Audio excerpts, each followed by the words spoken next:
എല്ലാവർക്കും നമസ്കാരം. എൻ്റെ പേര് നിഖില. ഞാൻ ഇന്നിവിടെ വന്നിരിക്കുന്നത് നമുക്ക് ചോറിൻ്റെ കൂടെയൊക്കെ കഴിക്കാൻ പറ്റുന്ന ഒരു സൈഡ് ഡിഷിൻ്റെ റെസിപ്പിയുമായിട്ടാണ്. നല്ല ഹെൽത്തി ആയിട്ടുള്ള ഒരു സൈഡ് ഡിഷാണ്. അതെന്താണെന്ന് വെച്ചാൽ ഇതാണ് ആ റെസിപ്പിയുടെ ഇൻഗ്രീഡിയൻറ്റ്. നമ്മുടെ പപ്പായ മെഴുക്ക് പുരട്ടിയാണ് ഞാൻ ഇന്നിവിടെ കാണിക്കാൻ പോകുന്ന റെസിപ്പി. ഈ പപ്പായയെ കൊണ്ട് നമുക്ക് ഒരുപാട് ഡിഷസ് ഉണ്ടാക്കാം. പപ്പായ തോരൻ, പപ്പായ ഫ്രൈ, പപ്പായ കറി, അങ്ങനെയൊക്കെ. ഞാൻ ഇന്ന് ഉണ്ടാക്കാൻ പോകുന്നത് മെഴുക്ക് പുരട്ടിയാണ്. ഒരു സ്റ്റിർ ഫ്രൈ ആണ്. നല്ല ടേസ്റ്റി ഹെൽത്തി ആയിട്ടുള്ള ഒരു ഫ്രൂട്ടാണ്. ഫ്രൂട്ട് ഒന്നും പറയുക, നമുക്ക് വെജിറ്റബിളിൻ്റെ കൂടെ ഉൾപ്പെടുത്താം. ഒക്കെ അത്രയും നല്ല ഒരു പഴമാണിത്. ഇതിൻ്റെ പല സ്ഥലങ്ങളിൽ പല പേരിൽ അറിയപ്പെടും. ഇത് ഓമയ്ക്ക, കർമൂസ്, പപ്പായ, അങ്ങനെയൊക്കെ. നല്ല ഹെൽത്തി ആയിട്ടുള്ള ഒരു സാധനമാണ് കേട്ടോ ഇത്.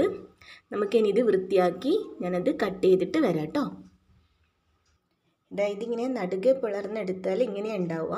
ഇതൊക്കെ വൃത്തിയാക്കി ഇതിൻ്റെ തൊലിയൊക്കെ കട്ട് ചെയ്തിട്ട് ചെറുതായിട്ട് കട്ട് ചെയ്തെടുത്തിട്ട് കഴുകി വൃത്തിയാക്കിയിട്ട് കാണിച്ചു തരാം കേട്ടോ.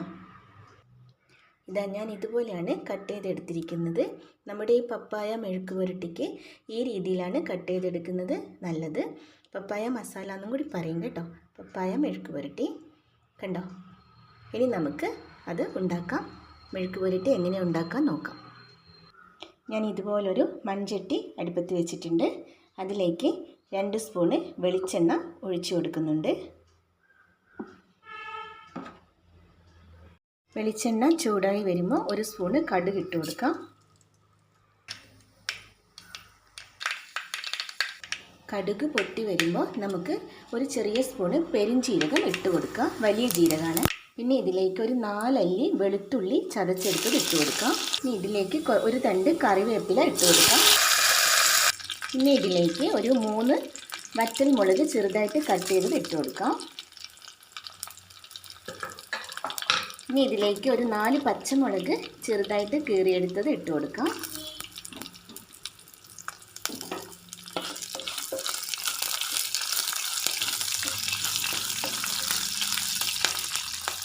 ഇനി നമുക്കിതിലേക്ക് ഇട്ട് കൊടുക്കേണ്ടത് സവാളയാണ്. ഞാനൊരു 2 മീഡിയം സൈസ് സവാള അരിഞ്ഞെടുത്തിട്ടുണ്ട്. അത് ഇതിലേക്ക് ഇട്ട് കൊടുക്കാം.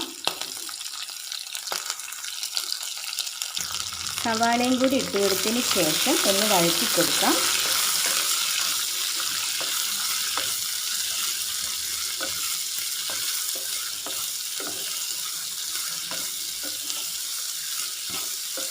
സവാള പെട്ടെന്ന് വഴന്ന് കിട്ടാനായി നമുക്കിതിലേക്ക് ആവശ്യമുള്ള ഉപ്പ് ചേർത്ത് കൊടുക്കാം.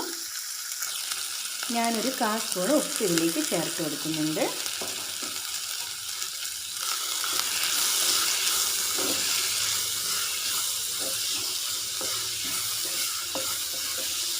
നന്നായിട്ടൊന്ന് വഴറ്റി കൊടുക്കാം.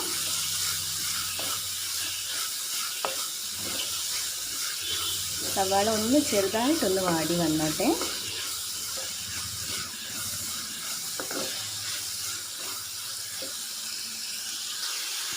സവാള ഒന്ന് ചെറുതായിട്ട് വാടി വന്നിട്ടുണ്ട്. ഇനി നമുക്കിതിലേക്ക് അരിഞ്ഞു വെച്ചിരിക്കുന്ന കഷ്ണങ്ങളാക്കി വെച്ചിരിക്കുന്ന നമ്മുടെ പപ്പായ ഇതിലേക്ക് ഇട്ട് കൊടുക്കാം.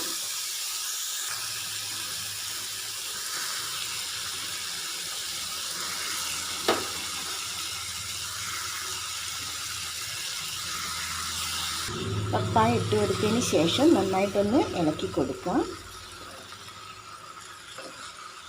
മൺചട്ടി ആയതുകൊണ്ട് അടിയിൽ പിടിക്കാതെ നോക്കണം കേട്ടോ. നമ്മളിതിൽ അധികം വെള്ളമൊന്നും ചേർക്കുന്നില്ല. ഈ മെഴുക്ക് പുരട്ടി പപ്പായ മസാല ഉണ്ടാക്കുമ്പോൾ വെള്ളമൊന്നും ചേർക്കാതെ നമ്മുടെ പപ്പായ തന്നെ ആവശ്യത്തിന് വെള്ളം വന്നോളൂ. വെളിച്ചെണ്ണ ഉണ്ടായിരിക്കണം, കൂടുതൽ വേണ്ട. മൺചട്ടി ആയതുകൊണ്ട് അടി പിടിക്കാതിരിക്കാൻ വേണ്ടി എണ്ണ ഉണ്ടായിരിക്കണം എന്നാണ് പറഞ്ഞത് കേട്ടോ.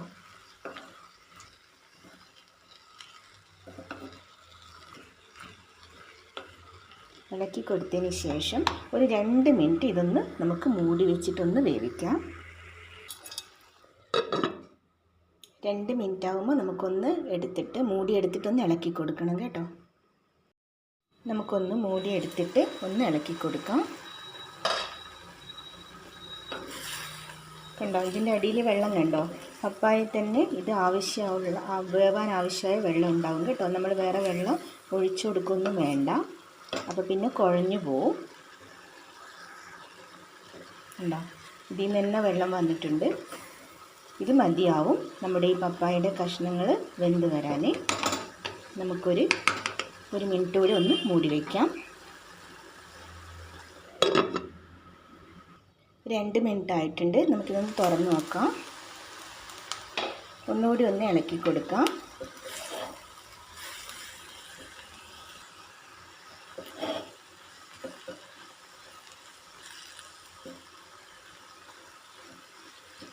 ഇനി നമുക്ക് ഇതിലേക്ക് ആവശ്യമുള്ള പൊടികൾ ചേർത്ത് കൊടുക്കാം.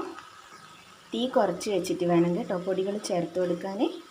പൊടികൾ കരിഞ്ഞു പോകാൻ പാടില്ല.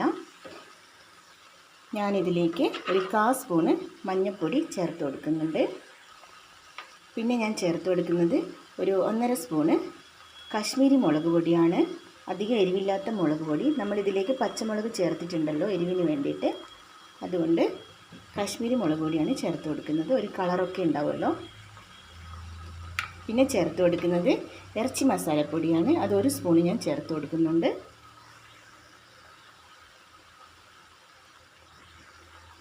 പിന്നെ ചേർക്കേണ്ടത് ഒരു 1/4 സ്പൂണ് ഗരം മസാലപ്പൊടിയാണ്. അതും കൂടെ ചേർത്ത് കൊടുക്കാം. എല്ലാം കൂടെ ചേർത്തിട്ട് നമുക്കൊന്ന് ഇളക്കി കൊടുക്കാം. അടി പിടിച്ചു പോവാതെ നമുക്കൊന്ന് ഇളക്കി കൊടുക്കണം. നന്നായിട്ട് ഇളക്കി കൊടുത്തിട്ടുണ്ട്. കരിഞ്ഞു പോവാതെ നോക്കണം. നമ്മൾ വെള്ളമൊന്നും ചേർത്ത് കൊടുക്കുന്നില്ല കേട്ടോ. ഇനി ഇതൊരു 2-3 മിനിറ്റ് ഒന്ന് മൂടി വെച്ചിട്ട് നമുക്കൊന്ന് വേവിച്ചെടുക്കാം.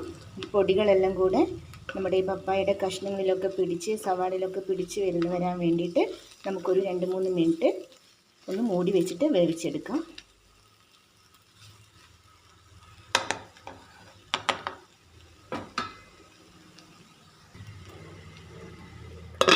ഇടയ്ക്കൊന്ന് തുറന്ന് നോക്കിയിട്ട് ഇളക്കി കൊടുക്കണം കേട്ടോ.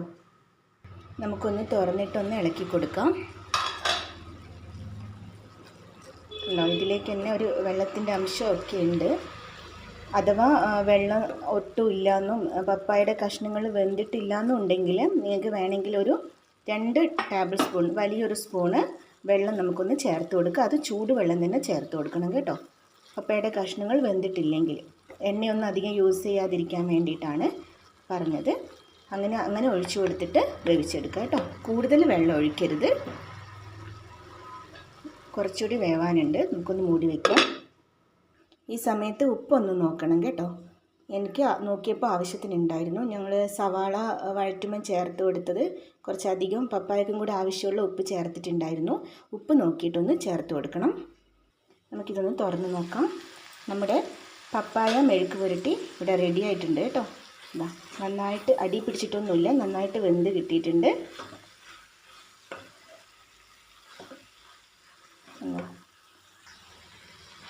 ഞാൻ ഇതെടുത്തിട്ട് ഒന്ന് കാണിച്ചു തരാം. ഒരു പപ്പായയുടെ കഷ്ണം ഇതൊക്കെ കണ്ടോ, നന്നായിട്ട് വെന്ത് കിട്ടിയിട്ടുണ്ട്. ഇനി നമുക്ക് തീ ഓഫ് ചെയ്യാം. നല്ല ടേസ്റ്റി ആയിട്ടുള്ള നമ്മുടെ പപ്പായ മെഴുക്ക് പുരട്ടി, പപ്പായ മസാല എന്നും പറയാം. കണ്ടോ, ഞാനിതൊരു സെർവിങ് ഡിഷിലേക്ക് മാറ്റിയിട്ട് കാണിക്കാം കേട്ടോ.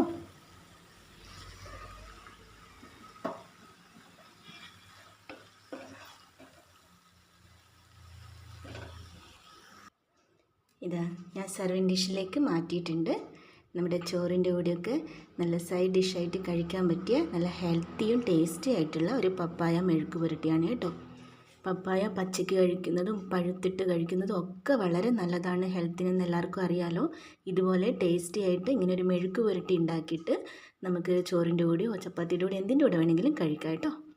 എല്ലാവരും ട്രൈ ചെയ്ത് നോക്കണം. നല്ല ടേസ്റ്റുള്ളൊരു റെസിപ്പിയാണ്.